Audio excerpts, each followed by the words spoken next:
काँग्रेस आणि विरोधी पक्षांच्या विरोधात भाजपचं नागपूरमध्ये आंदोलन। राज्यसभेचे सभापती यांचा अवमान केल्याचा भाजपचा आरोप। राज्यसभेचे सभापती जगदीप धनखड यांची मिमिक्री करून त्यांचा अवमान केल्याच्या मुद्द्यावरून भाजपचं अकोल्यात आंदोलन। राहुल गांधींचा भाजपकडून निषेध। उपराष्ट्रपती धनखड यांची नक्कल केल्याच्या विरोधात अमरावतीमध्ये भाजपचं आंदोलन। इरविन चौकात भाजपचं आंदोलन। उद्धव ठाकरेंना समर्थन देण्यासाठी वर्ध्यातून शिवसैनिकांची निष्ठा यात्रा। सायकलने निष्ठावान शिवसैनिक मातोश्रीवर पोहोचणार। 9 दिवसात 864 किलोमीटरचा प्रवास करणार। बुलढाण्याच्या खामगावमध्ये जीएसटी आयुक्तास 3 लाखांची लाच देणारा व्यापारी एसीबीच्या जाळ्यात। जालना लाचलुचपत प्रतिबंधक विभागाची कारवाई। चंद्रपूरमध्ये गाडी दारात उभी असतानाही फास्टॅगमधून पैसे कट। जितेंद्र चोरडिया या व्यावसायिकाचा धक्कादायक अनुभव। वर्धा बोर अभयारण्यात पर्यटकांना वाघिणीचं दर्शन। बोर हा छोटा व्याघ्र प्रकल्प असल्याने वाघांची संख्या कमी, पण सध्या बोर अभयारण्यात हमखास होतंय व्याघ्र दर्शन। एका पर्यटकाने मोबाईल कॅमेऱ्याने टिपली दृश्य। वाशिमच्या कारंजा इथल्या भडशिवनी फाट्याजवळ कंटेनरला आग। शॉर्ट सर्किटमुळे आग लागल्याची माहिती। बुलढाण्यातील सिंदखेड लपाली गावामध्ये तुरीच्या शेतात गांजाची लागवड केल्याचं उघड। गोपाल मुंढाळे यांच्या शेतात आणि राहत्या घरी गांजा। गौण खनिज तस्करांचा तलाठ्यावर जीवघेणा हल्ला। यवतमाळच्या महागाव तालुक्यातली घटना।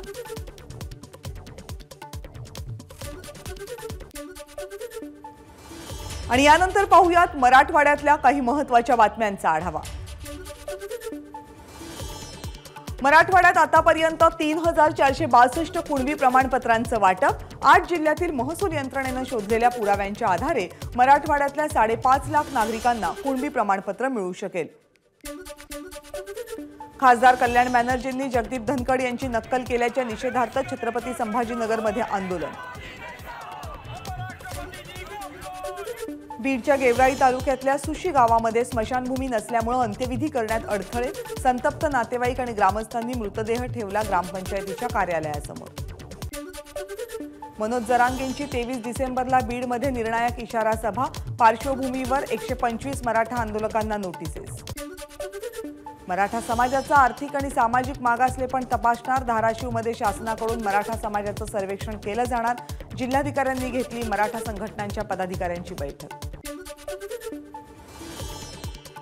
प्रसिद्धीमध्ये राहण्यासाठी जितेंद्र आव्हाड रोज स्टंट करतात। भाजपचे प्रदेश अध्यक्ष चंद्रशेखर बावनकुळेंची आव्हाडांवर टीका। हिंगोली जिल्ह्यात कडाक्याची थंडी। तापमान 12 ते 13 अंश सेल्सिअसवर। थंडीपासून बचावासाठी शेकोट्यांचा आधार। परभणी जिल्हा गारठला। सलग दुसऱ्या दिवशी तापमान 10.8 अंश सेल्सिअस। परभणीमध्ये गेल्या 4 दिवसांपासून थंडीची लाट। ग्रामीण भागासह शहरातही ठिकठिकाणी शेकोट्या। अंबाजोगाई तालुक्यातल्या बर्दापूरजवळ लातूर अंबाजोगाई रोडवर एक कार जळून खाक। चालकाच्या बाजूला बसलेल्या व्यक्तीचा जळून मृत्यू। मृत व्यक्तीची ओळख अजूनही पटलेली नाही।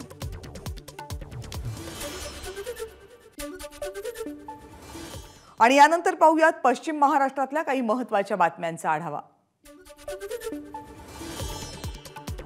उपराष्ट्रपतींची मिमिक्री केल्याप्रकरणी सांगलीमध्ये भाजपच्या वतीने राहुल गांधी आणि कल्याण बॅनर्जी यांच्या विरोधात निदर्शनं। कोल्हापूरमध्ये राहुल गांधींविरोधात भाजपची निदर्शनं। उपराष्ट्रपतींची नक्कल करण्याच्या विरोधात निदर्शनं। कोल्हापूरमध्ये हिंदुत्ववादी संघटना आक्रमक। छत्रपती संभाजी महाराजांच्या स्मारकाचं काम पूर्ण होण्याअगोदर उद्घाटन करणाऱ्यांवर गुन्हे दाखल करण्याची मागणी। पुण्यामध्ये मंत्री चंद्रकांत पाटील यांच्या पत्रकार परिषदेमध्ये गोंधळ। अनोळखी व्यक्तीच्या प्रश्नावर चंद्रकांत पाटील गडबडले। तू कोण असं विचारत व्यक्तीची तपासणी करण्याच्या पोलिसांना दिल्या सूचना। मनोज जरांगे पाटील आणि राज्य सरकारमध्ये संवाद चांगला सुरू। मंत्री चंद्रकांत पाटलांची माहिती। जरांगेंच्या बहुतांश मागण्या सरकारकडून पूर्ण। मंत्री चंद्रकांत पाटील यांचं वक्तव्य। पुणे पुस्तक महोत्सवामध्ये साधना प्रकाशनाचा ठरलेला कार्यक्रम नॅशनल बुक ट्रस्टकडून ऐनवेळी रद्द। काही कारण न देता कार्यक्रम रद्द केल्याचा निषेध। विनोद शिरसाट यांची प्रतिक्रिया। पुण्यातल्या हडपसरमध्ये गाड्यांची तोडफोड करून दहशत माजवणाऱ्या गुंडाची हडपसर पोलिसांनी काढली धिंड। भेट दिलेला आफ्रिकन पोपट परत दिला तरच घटस्फोट देणार, कोर्टात पत्नीसमोर पतीची अजब अट. पोपटाच्या मागणीवरून रंगलेला घटस्फोटाचा प्रकार चर्चेत.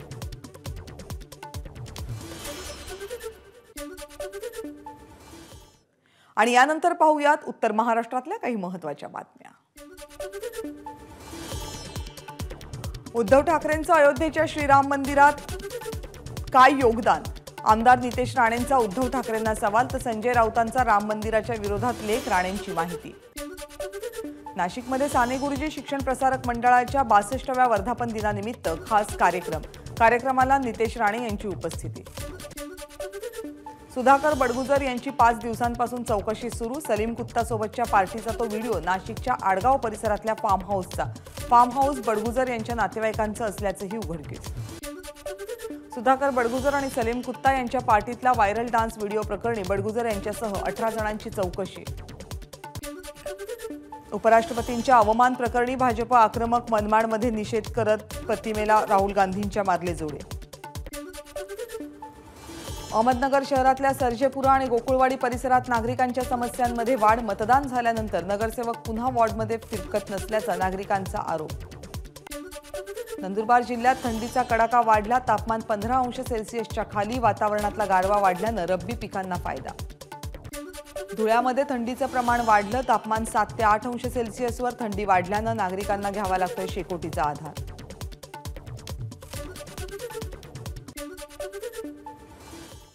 आणि यानंतर कोकणातल्या बातम्यांचा आढावा घेऊयात. ठाण्याच्या पोलीस आयुक्त पदाच्या आशुतोष डुमरेंनी आज स्वीकारला कार्यभार. गृह विभागाकडून 11 डिसेंबरला आशुतोष डुमरेंच्या नियुक्तीची घोषणा. कांदिवलीमध्ये काँग्रेसच्या खासदारांविरोधात भाजप आक्रमक. उपराष्ट्रपतींचा विरोधी पक्षानं अवमान केल्यानं भाजपचं आंदोलन.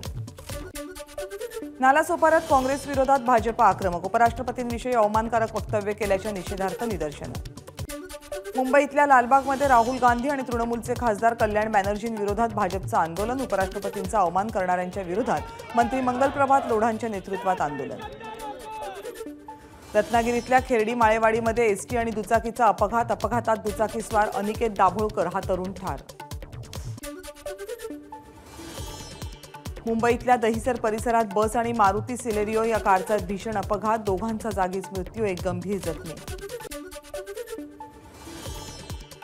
तिहेरी हत्याकांडानं ठाणे हादरलं. पतीनं केली पत्नी आणि 2 लहान मुलांची हत्या. अमित बागडी असं आरोपीचं नाव. क्रिकेटपटू तुषार देशपांडे अडकला लग्नाच्या बेडीत. फॅशन डिझायनर नभा गडामवार सोबत तुषार देशपांडेचा विवाह सोहळा.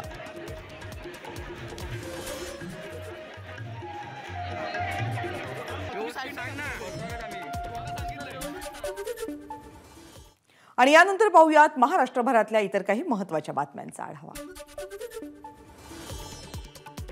भविष्यात कोण मुख्यमंत्री होईल हे सांगता येत नाही, त्यामुळे सर्वांनी अपेक्षा ठेवाव्यात. देवेंद्र फडणवीसांचं सभागृहातलं कालचं सूचक वक्तव्य. मुख्यमंत्री एकनाथ शिंदे राजीनामा देणार नाहीत, कारण कोडगे लोक राजीनामा देत नाहीत. हिटलरनं सुद्धा राजीनामा दिला नाही, आत्महत्या केली. संजय राऊतांची टीका. नागपूर अधिवेशनात मुख्यमंत्री शिंदे यांनी आरक्षणाविषयी भूमिका मांडली. इतिहासात पहिल्यांदा ओबीसीमध्ये मराठा समाजाला प्रमाणपत्र मिळू लागले. जरांगेंनी आंदोलन करावं, पण मुख्यमंत्र्यांची भूमिका समजून घ्यावी. संजय शिरसाट यांचं आवाहन. शेतकऱ्यांच्या बांधावर जाऊन सरकारचं फोटो सेशन. विजय वडेट्टीवारांची टीका. अधिवेशन संपल्यानंतर मोठ्या राजकीय घडामोडींची चर्चा. भाजपने एकट्यानं निवडणूक लढवावी. भाजप संघाच्या बैठकीत ठरलं. जितेंद्र आव्हाडांची माहिती. तुमच्या पक्षाचं अस्तित्व संपलं, तिकडे आधी बघा. संजय शिरसाट यांचा जितेंद्र आव्हाडांना टोला.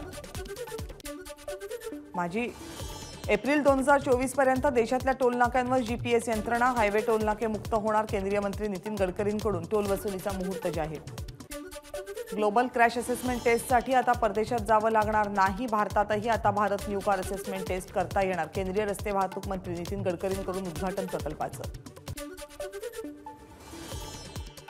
दिल्ली, मुंबई आणि पुण्यासह अनेक शहरांमधून अयोध्येसाठी थेट रेल्वे सेवा. 19 जानेवारीपासून रेल्वे सेवा सुरू होणार.